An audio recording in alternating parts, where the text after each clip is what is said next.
उनको किसी ने इंगेज ही नहीं किया। वो इतना सेफली आए, इतना नीचे आए कि उन्होंने लोगों को उतारा और इतने नीचे फिर वापस भी चले गए। ये एक और झूठ था। उसके बाद आपने सुना फिर पैराट्रूपर्स का जिक्र होता रहा। तो हमने सब ने ये काम किया हुआ है। पैराट्रूपर्स ऊपर से नीचे आते हैं, तो अगर उन्होंने ऊपर से पैराट्रूपर्स नीचे उतार दिए, आज तक किसी ने नीचे से ऊपर पैराट्रूपर जाते नहीं देखा, तो वो पैराट्रूपर वापस कैसे चले गए? उसके बाद उन्होंने फिर जब ये झूठ नहीं चले तो उन्होंने कहा हमारी स्पेशल सर्विसेज थी, वो अंदर गई, उन्होंने इन्फिल्ट्रेट किया और ये एक्शन करके वापस आ गए। भाई ये पाकिस्तानी फौज है, ये एलओसी पे बैठे हैं, इधर जितनी यूनिट्स हैं ये अभी वॉर ऑन टेरर लड़के आई हैं, पूरी दुनिया ने इनका लोहा माना है।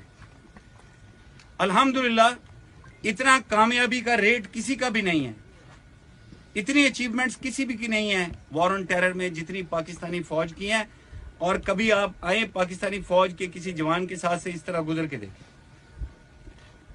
तो ये सारे वो झूठ हैं जो उन्होंने घड़े और अपनी पब्लिक को पैसिफाई करने के लिए, उनको मुतमईन करने के लिए उन्होंने सब इस तरह की बातचीत की और आज तक उसको फिर सस्टेन नहीं कर सके, उसको मेंटेन नहीं कर